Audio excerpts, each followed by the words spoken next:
یہ خلافت ہی ہے جو دنیا میں رہنے والوں بسنے والے رہنے والے ہر احمدی کی تکلیف پر توجہ دیتی ہے۔ ان کے لیے خلیفہ وقت دعا کرتا ہے۔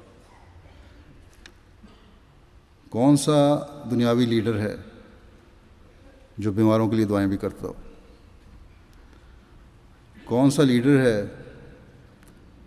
جو بچیوں کے اپنی قوم کے بچیوں کے رشتوں کے لیے بے چین اور ان کے لیے دعا کرتا ہو؟ کون سا لیڈر ہے جس کو فکر ہو بچوں کی تعلیم کی؟ حکومت بے شک تعلیمی ادارے بھی کھولتی ہے، صحت کے ادارے بھی کھولتی ہے،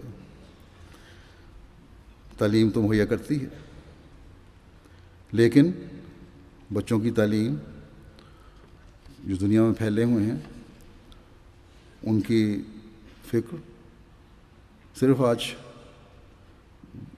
خلیفہ وقت کو جماعت احمدیہ کے افراد ہی وہ خوش قسمت ہیں جن کی فکر خلیفہ وقت کو رہتی ہے کہ وہ تعلیم حاصل کریں، ان کی صحت کی فکر خلیفہ وقت کو رہتی ہے۔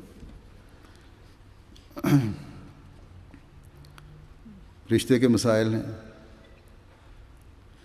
غرض کہ کوئی مسئلہ بھی دنیا میں پھیلے ہوئے احمدیوں کا، چاہے وہ ذاتی ہو یا جماعتی، ایسا نہیں جس پر خلیفہ وقت کی نظر نہ ہو اور اس کے حل کے لیے وہ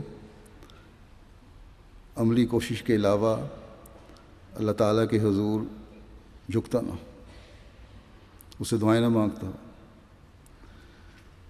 میں بھی اور میرے سے پہلے خلفاء بھی یہی کچھ کرتے رہے۔ میں نے ایک خاکہ کھینچا ہے بے شمار کاموں کا جو خلیفہ وقت کے سپرد خدا تعالیٰ نے کیے ہیں اور انہیں اس نے کرنا ہے۔